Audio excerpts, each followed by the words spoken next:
Jangan lupa like, comment, and subscribe channel YouTube TVRI Bengkulu dan nyalakan lonceng notifikasinya.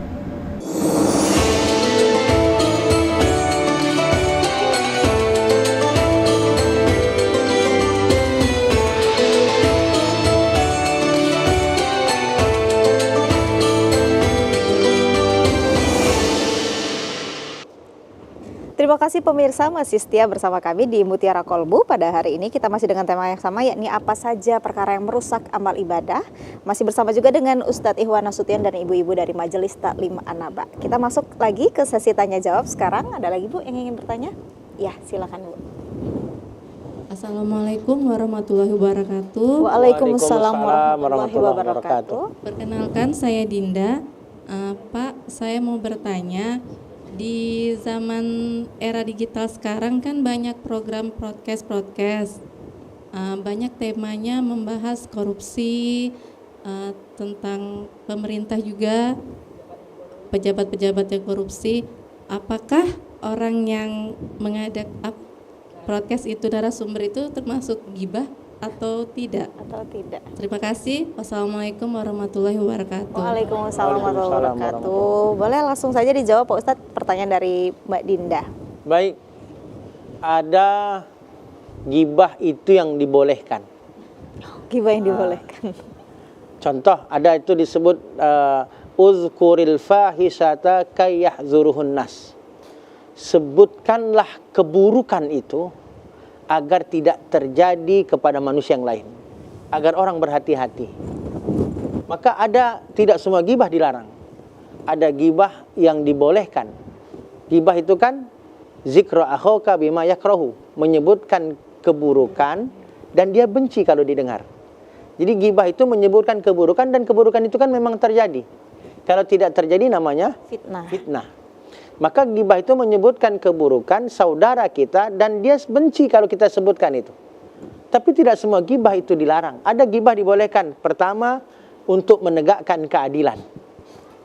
Contoh, suami ibu pukul. Kebalik ya?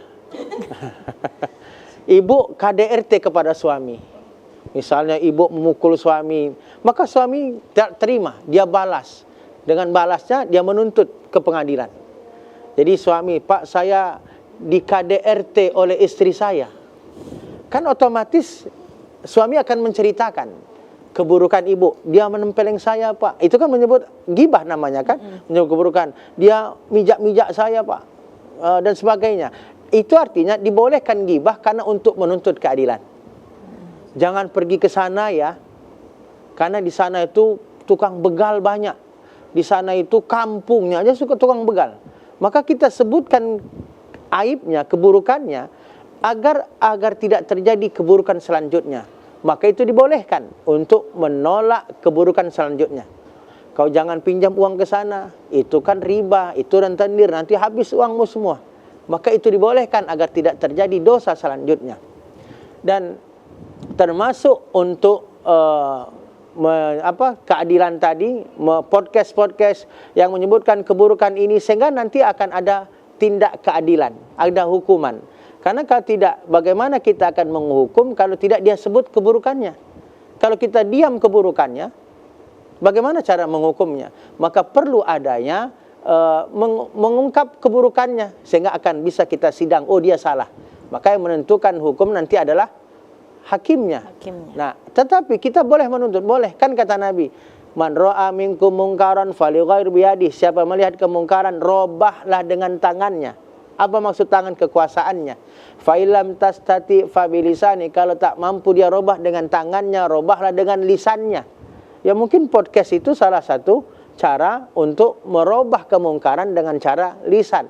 Maka ada orang demo lah, ada orang buat surat lah, ada orang mungkin WA lah. Itu untuk merubah kemungkaran. Fa illam tastati, kalau tak bisa pakai lisan, fa biqalbih, robahlah dengan hatinya. Apa maksud dengan hati? Robah dengan doa. Membenci kemungkaran itu berarti masih ada iman. Wa zalika ad'aful iman. Dan itu kata Nabi selemah-lemahnya iman. Artinya ketika ada orang berbuat kemungkaran, tugas kita robah. Merubahnya pertama dengan tangan. Tangan itu apa? Kekuasaan. Kalau tak mampu, kita tak punya kekuasaan, robah dengan lisan. Dengan lisan. Lisan itu ya banyak macam hari ini. Dengan lisan lah, dengan tulisan lah, dengan media sosial lah, termasuk podcast tadi, merubahnya itu. Kalau tak bisa dengan lisan, baru dengan hati. Artinya mendoakan agar dia sadar, agar dapat hidayah. Tetapi, kata Nabi, itu selemah-lemahnya iman. Artinya ukuran iman terlemah, itu ketika kita masih membenci kemungkaran. Ada orang berbuat maksiat di tempat kita benci. Merubahnya tak bisa, tapi kita benci dengan perbuatan itu. Berarti masih ada iman, tapi iman paling lemah. Sebaliknya, ketika ada orang berbuat maksiat di kampung kita biasa aja. Tak ada pengaruh kepada kita. Urusanmu lah kata kita. Kita tak ada rasa benci, tak ada rasa jijik dengan dosa, berarti kita sudah tak ada iman. Jadi ukuran iman yang paling lemah, membenci kemungkaran.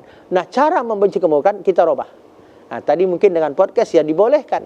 Jadi tidak semua gibah itu dilarang. Tadi untuk menegakkan keadilan, kemudian agar tidak terjadi kemungkaran selanjutnya, tidak terjebak orang dalam dosa yang sama, itu dibolehkan. Itu dibolehkan. Berarti tapi ada ketentuan-ketentuan khususnya Pak Ustadz ya. Terjawab ya Dinda ya. Iya, selanjutnya ada lagi yang ingin bertanya? Iya, silakan Bu. Assalamualaikum warahmatullahi wabarakatuh. Waalaikumsalam warahmatullahi wabarakatuh. Saya Ibu Tuti dari Majelis Taklim An-Naba. Ini Ustadz, seandainya ada kawan kita atau saudara atau keluarga kita yang curhat dengan kita kan, terus kita kan sabar gitu. Nah, ini kan kadang-kadang kita kan misal mengumpamakan, tuh lihat kawan kita yang dulu itu masalahnya lebih dari kamu. Tapi karena dia sabar, dia bisa melewati, akhirnya sekarang dia bahagia, kan bisa berakhir. Nah, ini termasuk ghibah yang dibolehkan atau yang merusak amal juga, karena kan ada baiknya juga di situ mencontohkan, tapi tetap menggibah orang. Tuh kan tadi yang saya bilang, lihat ibu itu dulunya kan mengalami nikah, tapi karena dia sabar dan ikhlas, dia bisa melewatinya. Sekarang dia berbahagia. Itu yang saya tanyakan, apakah ini termasuk ghibah yang dibolehkan atau bisa merusak amal kita? Baik, terima kasih Bu Tuti. Terima kasih. Assalamualaikum warahmatullahi wabarakatuh. Waalaikumsalam warahmatullahi wabarakatuh. Pak Ustadz, boleh langsung dijawab. Apakah tadi termasuk ghibah? Tidak. Karena kan kita menyebut kebaikannya. Lihat, dia dulu seperti itu. Dia dulu lebih berat ujiannya. Sekarang kemudian dia sabar dan dia ternyata sekarang udah bahagia. Tidak ada ghibah. Kenapa? Karena kita menyebutkan kebaikannya. Yang ghibah itu ketika tengoklah itu Tino itu. Dulu tiap malam keluar dia itu. Ngapo? Ya biasalah kalau keluar Tino kalau malam. Itu ghibahnya. Maka jangan sebut keburukannya. Tapi lihat, dia dulu lebih parah dari dirimu. Tapi tidak usah sebut keburukannya. Tapi dia sekarang dia tobat dan dia sekarang bahagia. Itu boleh. Jadi disebutkan kebaikannya, itu dibolehkan. Dan memang kita dianjurkan menyebut kebaikan. Yang tidak boleh itu menyebut keburukan. Jadi menyebut orang itu dibolehkan selama itu kebaikan. Yang tidak boleh keburukan. Tapi tidak semua keburukan tadi yang dilarang. Ghibah tadi. Agar tidak terjadi dosa, boleh saja. Jangan kau ke situ minjam uang. Itu riba. Dia rentenir. Dia lintah darat. Itu dibolehkan. Dan yang Ibu tanyakan itu sama sekali tidak ada ghibah. Begitu Ibu. Gitu. Tapi kecuali yang bercerita tapi mengungkit keburukannya, itu baru ghibahnya Pak Ustadz ya. Tapi jadi jangan sebut keburukannya. Tapi apabila yang diungkit itu hal yang baik, itu tidak menjadi ghibah. Tetap ada dulu dia, berarti kan ada gosipnya juga itu. Dia tahu orang ini kan. Oh, gitu maksudnya. Dulu kan dia pernah mengalami misalnya Ustaz, tapi karena dia sabar kan, berarti orang tahu dia dulu itu juga kan pasti itu termasuk mengurangi amal kita apa? Ya itu ketika nyebut keburukannya, dulu dia kita sebut keburukannya, ghibah namanya. Termasuk ghibah. Tapi jadi contoh yang baik, yang sabar dan bisa. Maka tak usah sebut keburukannya untuk cari selamat. Iya. Begitu Ibu. Jadi itu tips and triknya tidak usah disebut keburukannya. Cukup menyebutkan bahwa dulu seperti itu, akhirnya bisa lebih baik saat ini, gitu Bu ya. Iya, mungkin terjawab Pak Ustadz. Kita jeda iklan dulu Pak Ustadz ya. Pemirsa TVRI Bengkulu, kami akan kembali lagi setelah jeda pariwara berikut ini. Tetaplah bersama kami di Mutiara Kolbu.